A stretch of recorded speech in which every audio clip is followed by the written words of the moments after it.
Welcome back to Here's Next Door. Thank you all for joining us. Today is a special day because we're doing a special Station Cribs. We're going to be taking a look at the training center here at Plainfield. We're talking to the chief and he's going to walk us through. And this is right across the street from this building, correct? Absolutely, same campus and same area. All right, let's go take a look.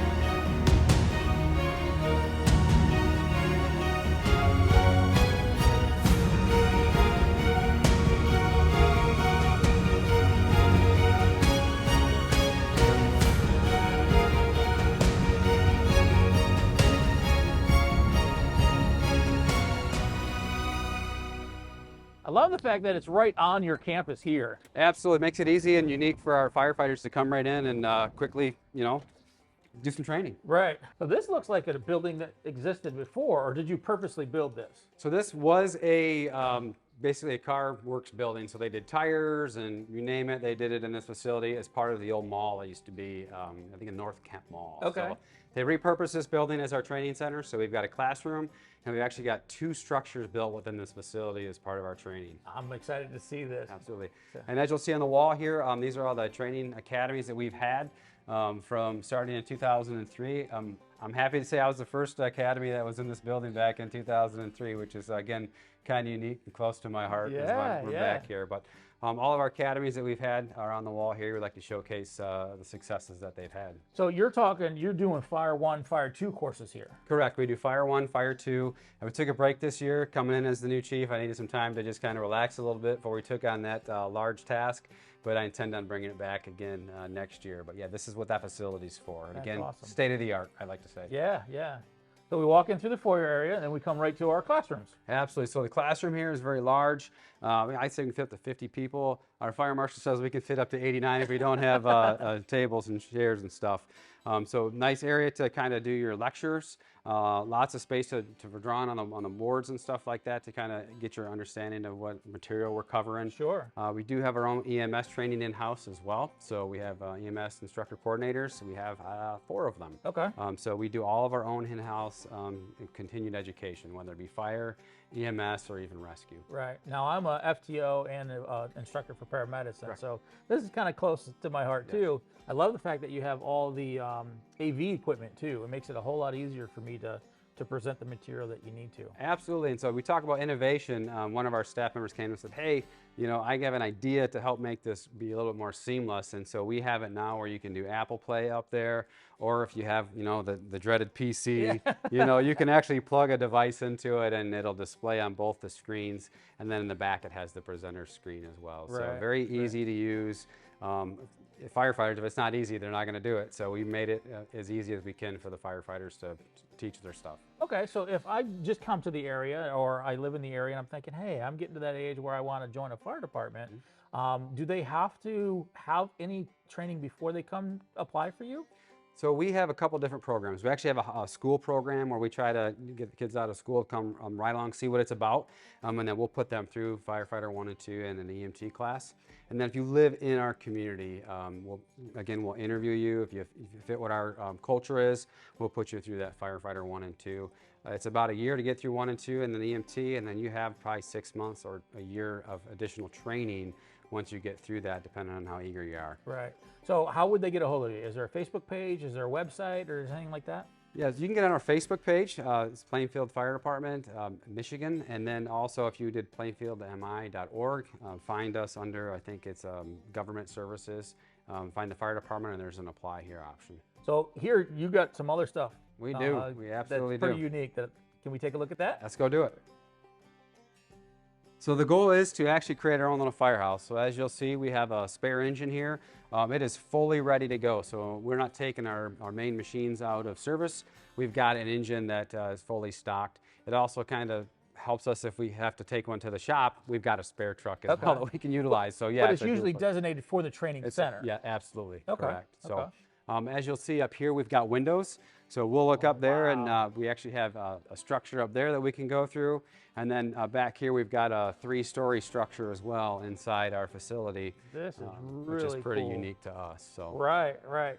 So are you able to smoke these up or you just use it as props to start with? So this one is props to start with. The ones upstairs here all have smoke built out throughout the facilities. We use this one to do a lot of the firefighter rescue stuff, so the RIT stuff. Yep. And so you can actually take the floors in and out of that facility. As you can see, there's a hose hanging up there, so we used to do our physical ability testing out of that facility. Okay. A lot of the different drills that have killed firefighters, we've recreated in that facility, so that way we can, if we get in that situation, we have experience in right, it. Yes. Right. So This is absolutely amazing. It's something you didn't think about, when you talk about joining a fire department. What kind of training will I need? How do I go about getting it? Where do I need to go? A lot of times you got to travel to another county to do a fire, academy or anything like that. You guys have it right here, and building that stuff is genius. And as I've mentioned to you before, we utilize our members here to the best of our ability. And so all this stuff was built in-house. We had a couple builders that were working for us at the time. We got grant funding to help build it. So it didn't cost the taxpayers anything other than our time of our firefighters being here. Right, right. One of the things that I talk about when I travel the country is the versatility of fire departments on, the different skill sets they bring. Yes, we're fire departments, but I'm an auto mechanic and I do welding. Somebody else can do the woodwork. Somebody else can do drywall or electric work. So it's not all about just doing firefighting. It's bringing those extra trades with you to a fire department that you can contribute back.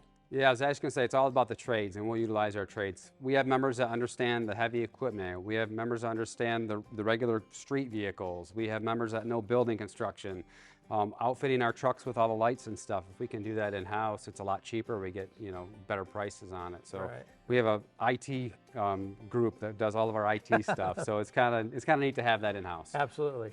Can we take a look at inside the houses? I would like to show the audience kind of, do a walkthrough of each one. Absolutely. Let's go up this one first. Okay.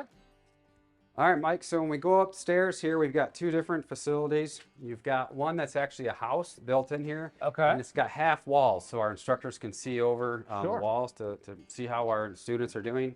And we also have what we call a confidence course, so it's like a maze that would be to send a firefighter in to take their stuff off. And Yeah. We did one of those videos at South Metro in Colorado where they have a complete maze in the basement. Absolutely. Where you got the entanglement drill and the floors that collapse. Correct. And it's a good place to do that. Going this way? Sure. It's a good place to do that because they get to feel what it's like before they're actually put in a dangerous situation. Absolutely.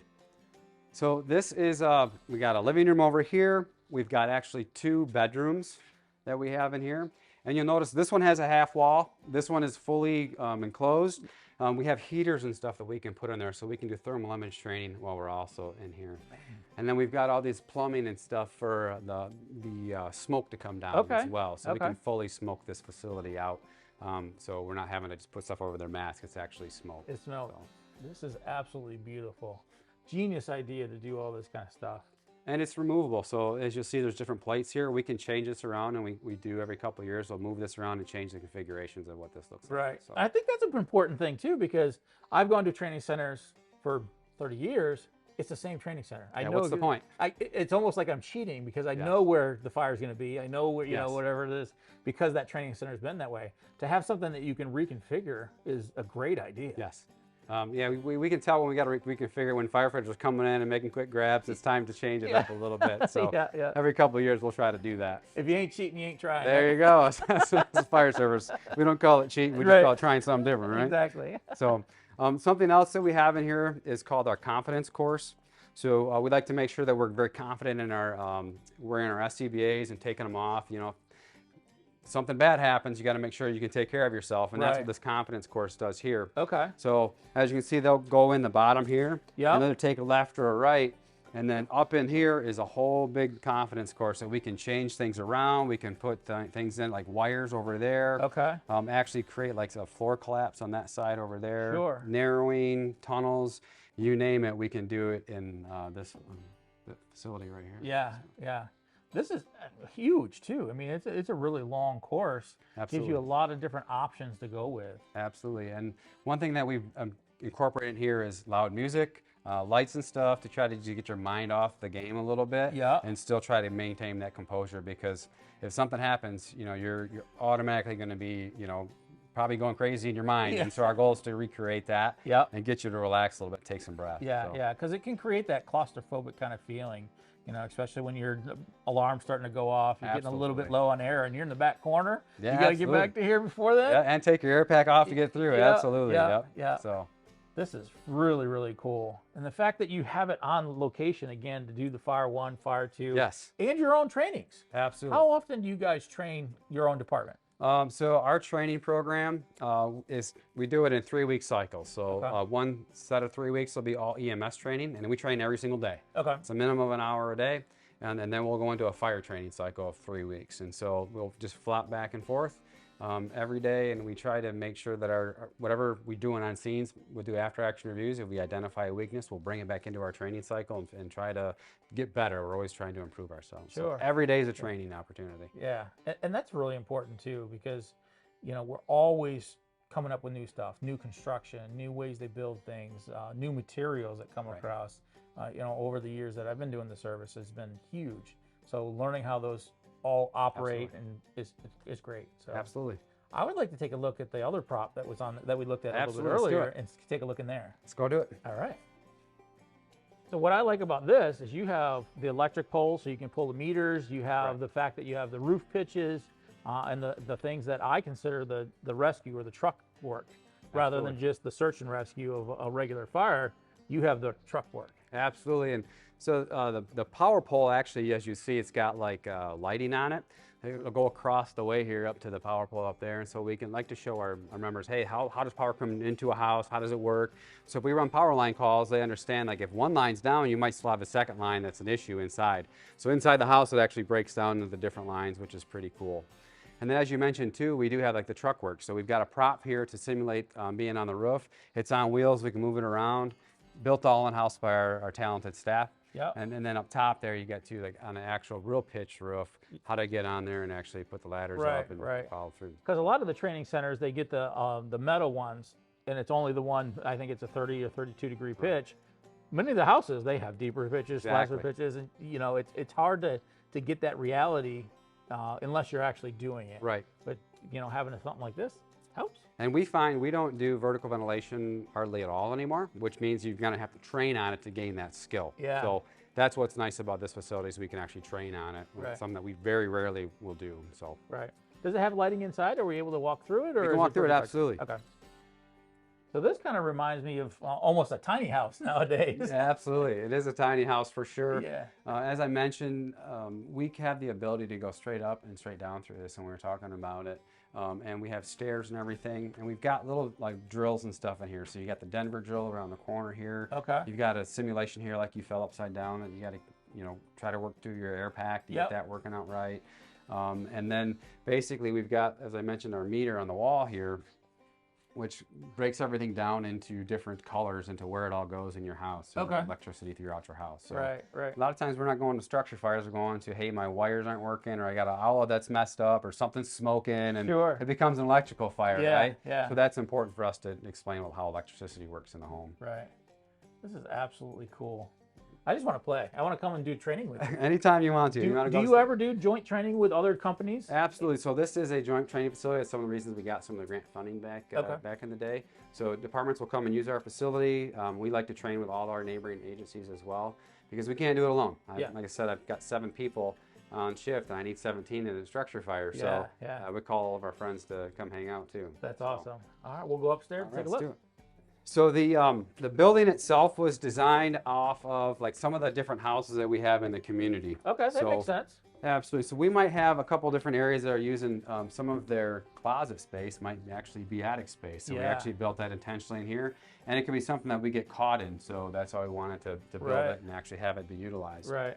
We also have areas here where we can actually bail out windows from a second story of the facility. Okay. And or go through the floor. Like we can remove these floor pieces and go straight up and down. Right. Doing some RIT drills. Right. Whether it be in here or up on top on the roof. Yeah. Man, this is awesome. I think a lot of the fire department should take a look at this. Hopefully the guys that are watching can go back to your chiefs and say, hey, I saw this video. These guys are doing this. Maybe we should incorporate something like this. You know, it's just a matter of getting started and putting something. You don't need all of it to start with. All of it. start with a little building like this is a great way to do that. And quite frankly, it's a talent you have in-house. So if you're not asking what talent is, you don't know. Right, So, and then it makes your members feel even more utilized. absolutely. They got buy into what you're doing.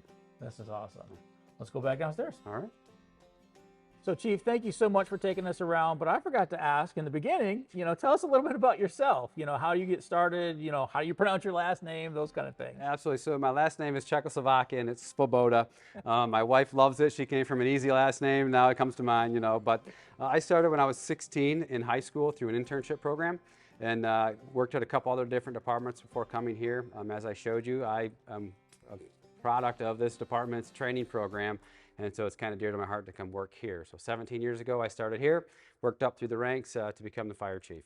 Thank you so much for allowing us to come in and do this. This is an excellent thing to see. I hope a lot of fire departments are inspired by what you're doing here at Plainfield. Once again, this was the Station Cribs at the Plainfield Fire Department in Michigan. Thank you all for watching, but do us a favor, hit that subscribe, hit that notification, smash those like buttons, and make some comments below. We appreciate you. Stay safe, take care of each other, and we'll see you again next week.